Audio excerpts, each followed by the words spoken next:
We've known this was coming. I think it may be a little bit later than some of us expected. I am very intrigued to see what they do this summer because they've got 3 or 4 names on the horizon that they can bring in. But Sasha, this has been a dumpster fire from the moment Insigne showed up. Jason Hernandez has a massive opportunity now to put his stamp on this team, on Toronto FC, and sign 2 big players this summer that can change the fortunes of this massive club.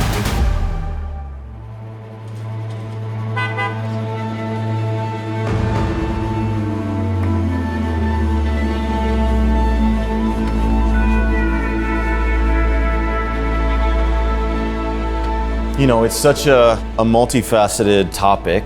Like any football club around the world, you have folks in leadership positions who put ideas down on paper and try to bring ideas to life and strategies to come to fruition.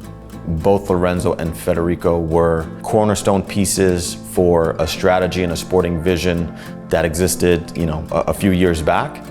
At the end of the day, as a club in MLS, how deep you have a desire to change in many ways will feel surface level in nature if you aren't also willing to change your designated player strategy. And so we were able to get to a position with both of the players in which we decided it was best to part ways and go down different paths. It's a credit to both of those guys who approached it very transparently and in good faith, and understanding that this is football. We're not the only football club in the world that you find mutual departing of the ways with players that were important parts at one point in time. But all in all, a resolution that I think everyone feels positive about, and everyone now gets to turn the page and focus on the future. Switching it to Corbeanu. Gets the better of Amador. Theo Corbeanu, cross inside. Palms from Hibbert to keep that away for Toronto FC. Longstaff, square enough ball, and it's headed forcefully in by Deybi Flores. And Deybi Flores gives Toronto FC a precious 1-0 lead. Number 38, Toronto, commits a kicking foul inside the penalty area.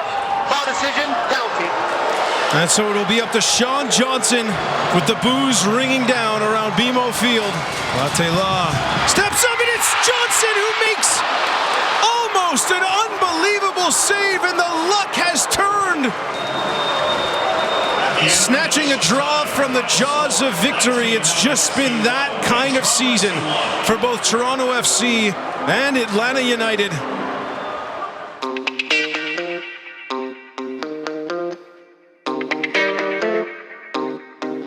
It's been crazy. It's been really crazy because over the second half of the season, we've put ourselves in a position, I believe, to win every game. So again, I just feel like we're incrementally taking steps, and we just need to get over the hump in terms of some of the efficiency in the final third. I think that we will be in a good way. I remember everyone being very confident going into it. And obviously there was, a lot of hype as well due to the opponent and how well they were doing and how well they're still doing at the time. Toronto's 4-game road trip kicks off tonight on this wonderful Wednesday evening against the best in the West, San Diego. With just 1 win in the last 7 matches, TFC will look to find one tonight against conference-leading San Diego. Ready up, ready up, come on, we're ready. Come on. You know what time it is. Just TFC's second penalty in the run of play this season. It's Corbeanu, and he gives Toronto FC a 20th minute lead against the best in the West. Winning the penalty was great. It's something that I do in training often. Adisa de Rosario knows.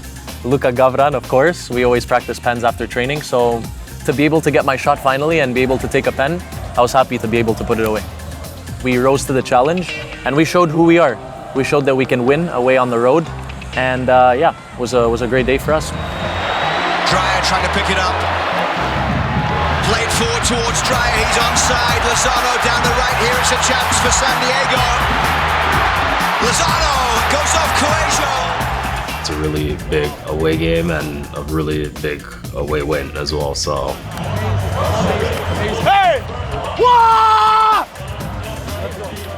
I think that was our best game. I think honestly, without ball, with ball was our best game this season.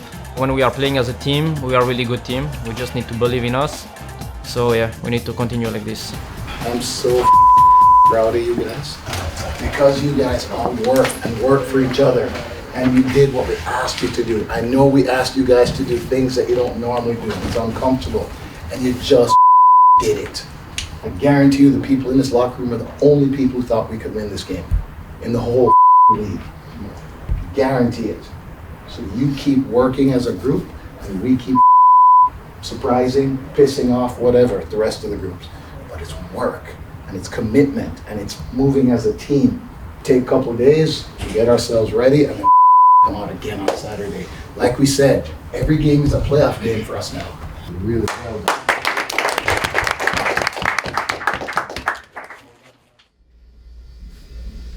Today is the final day in our transfer window for the summer. Busy tidying up some bits and pieces. The last several weeks have been very busy. Early mornings, long nights.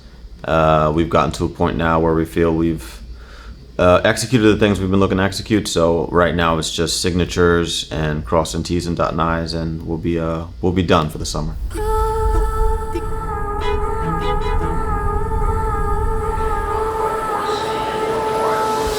Quickly zeroed in on the creative midfielder, the number 10 position.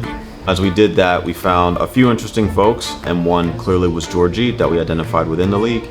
Mentality, experience, age, physicality, profile, the things he likes to do on the pitch, all of those things resonated quite well with us. And so even though we've had challenging times over the last couple seasons, I think TFC's reputation around this part of the world is still quite strong. It speaks to certain folks who have vision, who have the ability to see just past tomorrow. And so that project and that mission excited him, and yeah, excited us. Hi, Lyle. Hi, it's well, nice to meet you. Lyle. You know your faces? Yeah. The idea of going to Toronto came about, and I quickly said yes. And however we can get it done, I wanted to get it done. Having those familiar faces in the staff, and also, of course, in the team, I knew Sean since I was 15, 16 when he was in Chicago, and I was just coming up in the first team. So all that stuff helps. Yeah, I've known Djordje since he was a kid. So just to see him grow and become the player he is now is tremendous. Big fan. And I'm excited to have him as a part of the group, and he's a big piece. Knowing people who know him very well and know his character, he was really the top of the heap for us, and we looked everywhere.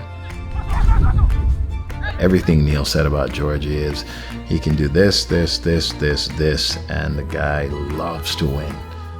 Working with Djordje for that year, it was good. He hit double figures for goals and assists in his first season in Colorado, so you know that he's a type of player that can hit the ground running and just walk into a new environment. So I was just really comfortable saying good things about him. He's going to be great at this club. I know he's going to be a successful player, and he's really going to help the team. The first game that I watched was the away in Nashville. The Toronto lost, but I remember taking away from that game was the mentality of the group and how much they fight for each other, and what the coaching staff is putting towards the players in terms of mentality, discipline. And I'm watching this game and I'm thinking, man, this team, maybe a little bit more luck and they win these games. And Philly away, one of the toughest places to go into, no matter what team you are.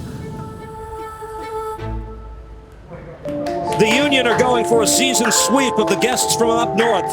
Toronto hoping Mihailovic's arrival marks the dawn of a new day. First kick, Subaru Park, minutes away. Brought down on the right side. Boribo with an excellent ball across. Here comes Indiana. Vasilov, fire and goal! It's the Union off and running less than 4 minutes into the match.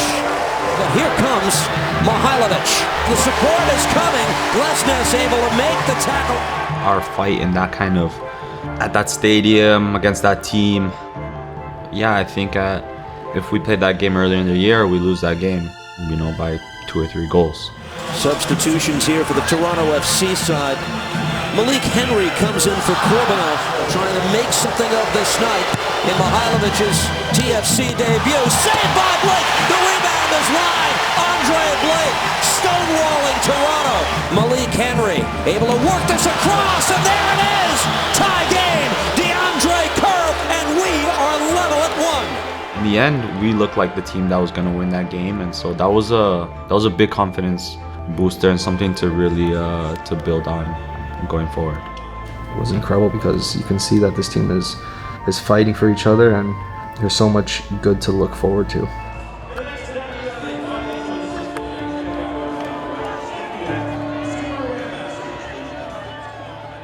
Come the summer, I have fielded no calls for clubs coming in for our players, other than the loan opportunity we secured for Cassius Mailula.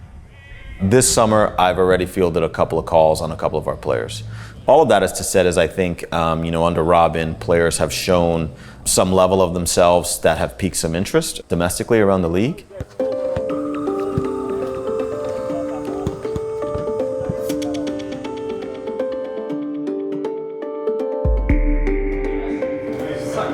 Love to do that. See you in a couple of weeks, huh? Yeah, man. That's the first thing Jason said, eh? Give me the ball. That's what he said. I said, yeah, see you then. Obviously, with changes in the coaching room, like with anywhere in the world, Matty saw his role in the team decrease throughout the season and was always open and honest and transparent in his desire to feature consistently. And obviously, with Matty going that way, us receiving Jules in return, also getting some money, and that also freeing an international slot that we were able to sell. All of those things led us to believe it was quite a strong proposition and transaction to execute, and so we went ahead and did it.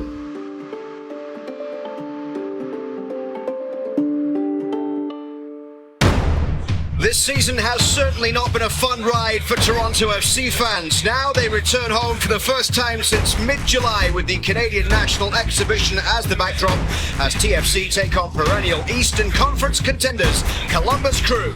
The effort and intensity has been fantastic, right? And that's all on the road. Do it in front of your fans. It's Columbus, one of the best teams in our conference. Give up an early goal again. You stick to who you are, discipline, mentality, selflessness around the team, and yeah, it's this idea that you're fighting for each other that I saw before I came that this group has. It excites you because at the bare minimum, you do that, you're always going to be in games. Substitution in the 75th minute, coming up for action, 29, Djordje. He's replaced, making his Toronto FC debut by number 99, Jules Anthony Vilsack. Tough team, you're not going to get a lot of moments, and it's just so happened that this moment comes around the 80th minute, and I enjoyed those types of things where I can make a nice pass for an assist. You know, an assist makes two people happy, a goal makes one. This one is whipped into the middle. You know, to score, on his debut just after coming on, it looks, great for Rob bringing him on and, him making that play. You don't often find 6'4" guys who have really soft feet and a good mentality around the goal. So Jules has been a really pleasant surprise for us. Like, he's someone we expected would be a good player, but I think he has even more in his game than we expected, and we're certainly excited to work with him and continue to develop him. If you were to say 3 months ago that we were going to play Philadelphia and Columbus 2 weeks in a row and be pissed that we didn't win both games, probably wouldn't believe it. It's a credit to what you guys are doing. Don't let down. Keep doing what you're doing. You know we're finishing with a hell of a schedule. Everybody's first or second in the conference. That's another really, really good team performance. Keep your heads up, man. Keep going. Keep going. Really good. Really good.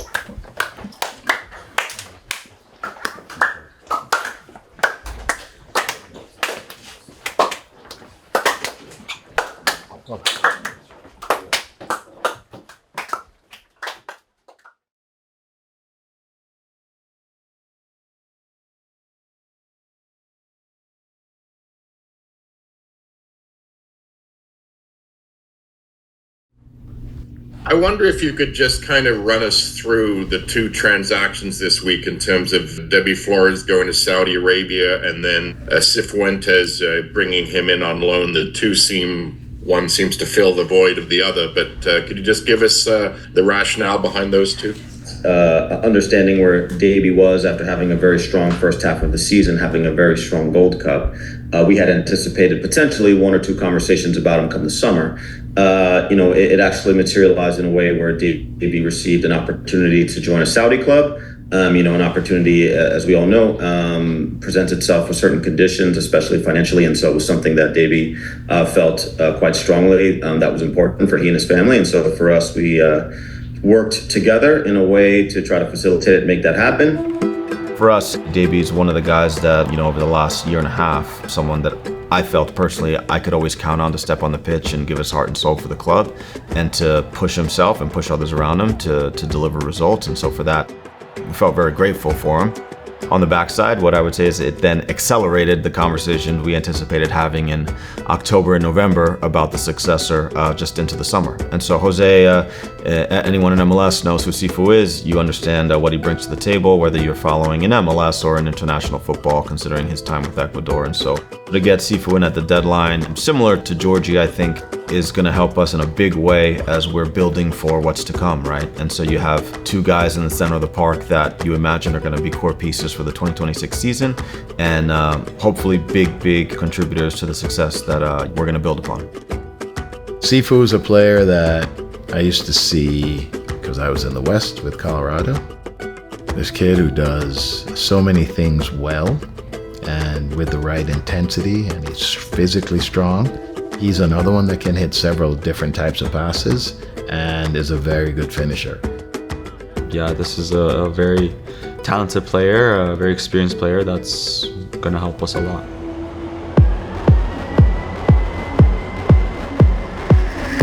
You're a different group than you were in February. And I feel like they don't know. Go out and show your fans who you've become, who you are becoming and who you've become. Come on, fellas, you've been knocking on the door the last 6-7 weeks. Kick that door down tonight. Come on, let's go. Will there be another chapter written in the history of this rivalry? This is Larrea down the left side. Larrea twisting and turning, and then the block coming in from Morales. Here's Larrea in the challenge with Escobar. Not for the first time tonight, those two battling.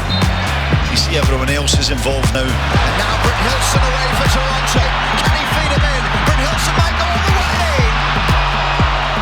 Coelho's ball in, and another appeal for a penalty as Osorio goes down. There was a he thought he was held by Escobar.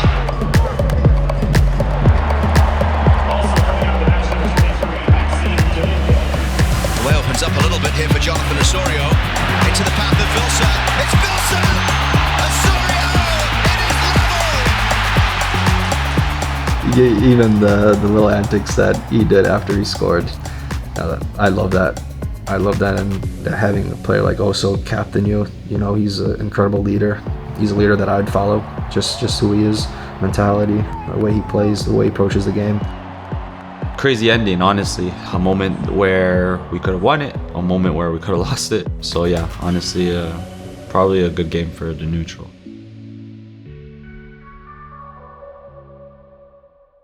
Are you watching? It's the MLS. Oh, nice. What is a DP in MLS? You were one of the designated players as well. Yeah. Can you try and explain to everybody what that actually means? But the MLS expansion draft is way more complicated than you think. I didn't want to get into this because allocation money is so f***ing confused. But now there's just GAM, right? Or is there still There's TAM? Still discretionary TAM. My name is Arthur Kasupanen, Assistant General Manager for the club. So typically, MLS rosters kind of consist of 31 players, so that's senior roster slots from 1 to 20, and then you have supplemental roster slots 21 through 30, and then you have a season loan slot in slot 31 as well. You're able to actually only occupy 18 of those slots. You can kind of leave the 2 blank as well, so for a lot of clubs, there's a bit of interest in terms of just, do you want to go with 18 players and spread that money across 18, or do you want a little bit more depth in the squad and do you want to actually spend it on 20? So supplemental slots are kind of the ones that sit off cap. So typically these are homegrown players, these are guys from college, or these are kind of typically guys on the minimum salaries. So in MLS, they allow you to kind of place one player in a season-long loan. So typically that player will be away from the club for a year at a time, and typically that player is not actually able to return back to the environment. It's really for their development. So this year that would be Adam Perlman. Yeah, so I believe at the moment we're at 18 at the close of the window for us. We typically prefer to actually add a little bit more quality within the 18 rather than having a bit of depth. For us, we really do want to put a lot of faith into some of the academy products that kind of sit in the supplemental roster. So to be able to get value from those players while also now being able to increase the quality and some of the players from 1 to 18, that's typically the strategy that we apply. Yeah, so typically on an MLS roster, I know we kind of touched on some of the different pieces. So DPs are kind of the bigger piece of the roster. So you've got that as a player category. There's also TAM players, U22 players, and then kind of just regular on the salary cap players. And now again, supplemental roster players with different designations like homegrown and things like that. So this year, the salary cap is $5.95 million, and that's actually subject to the CBA. So every year we see a year-over-year increase on the salary cap. GAM is general allocation money. So a good way to think of GAM is really, it's a way to grow the cap. So if we have this 5.95 number, and let's say you have 2 million of GAM at your disposal, so now essentially the ability that you can kind of spend on certain players, it goes up to the 7.95 number, and you kind of just add the two together. So TAM is similar to GAM where it's target allocation money. The only difference is with GAM, you can kind of spread it across many different types of players in your roster, but for TAM players, they kind of have to be above a certain threshold in terms of a budget charge. So this year, again, it's kind of the max charge of DP, so it's $743,750. So if the budget charge is above the $743,750 number, you then have the ability to elect using GAM or TAM. But if it's below the $743 number, you could only theoretically use GAM on the player to buy them down. The TAM amount is actually discretionary money that's funded by the clubs, and then the club kind of has the ability to distribute that over 2 or 3 players, or do they want to distribute it actually over 5 or 6? So it really kind of depends on the structure of the club, and just, again, are you looking for higher quality, or are you looking for a little bit more quality spread across more players? So typically the transfer windows in MLS, there's 2 of them. So for us, the bigger window is typically the winter window. So typically it starts around January, end of January, and it goes until kind of mid-April. The second transfer window typically is kind of mid to end of July, and it kind of goes to now mid to end of August. So each club has the option to choose between the 2DP model or 3DP model. So the 2DP model essentially is 2 DPs up to 4 U22s, and you can elect up to 2 million of discretionary GAM. And then the 3DP model is essentially 3 DPs plus up to 3 U22s. Toronto FC's current designated player is Djordje Mihailovic. In terms of the DP model that we've elected for, we've gone with the 2 DP model for this season. At the moment, Toronto's U22 players, we have one at the moment, so that would be Cassius Mihailovic. So he is the U22 for the club. For the DP model, you actually have the ability to swap it mid-season. So Insigne and Bernardeschi obviously kind of start the season, so we kind of had to roll with the 2 DP model. Obviously, the 2 million of GAM for us at the time was really beneficial in terms of building out the squad in the way that we had hoped. So now we didn't necessarily want to rush into a decision to say, these are the 2 guys that we're doing immediately. To kind of have one, obviously we're in the 2 DP model now, but that doesn't mean we're in the 2 DP model forever. Just the way that the squad has kind of been built, and just understanding the reality where we have a lot of decisions to make come the offseason. So for us, it's really to understand how do these next few months go, really to just understand which are the players that are fit for kind of the new identity and the way that we're trying to go, and which are the gaps in terms of just players that we're going to need to bring in. So to understand kind of who's around and who's not is going to be really impactful in terms of us determining now who are the next steps of just players to bring in. You mentioned that you will sign an attacking DP in the offseason, so I was just wondering if you already know who that is? We currently do have a long list that is refined, I would say, to a medium list, and we're going to have a short list very quickly because we're going to be doing a lot of work. As we did with Djordje, the designated player opportunity is just something you can't get wrong. And so we'll spend a lot of time and hours to make sure that we get it right. And, we imagine, like Djordje, the next designated player will be a foundational piece of our attack. And we're excited to go through that work and to take steps. Whether people would like to recognize it or not, everyone understands the holding pattern we've been in, and now the time is here. So we feel very strongly and confidently that going into the offseason, between the cap space that will be afforded to us and the assets that we've been able to generate, that will have what we need to address all of the team needs in all of the ways that we've been looking forward to doing for quite some time.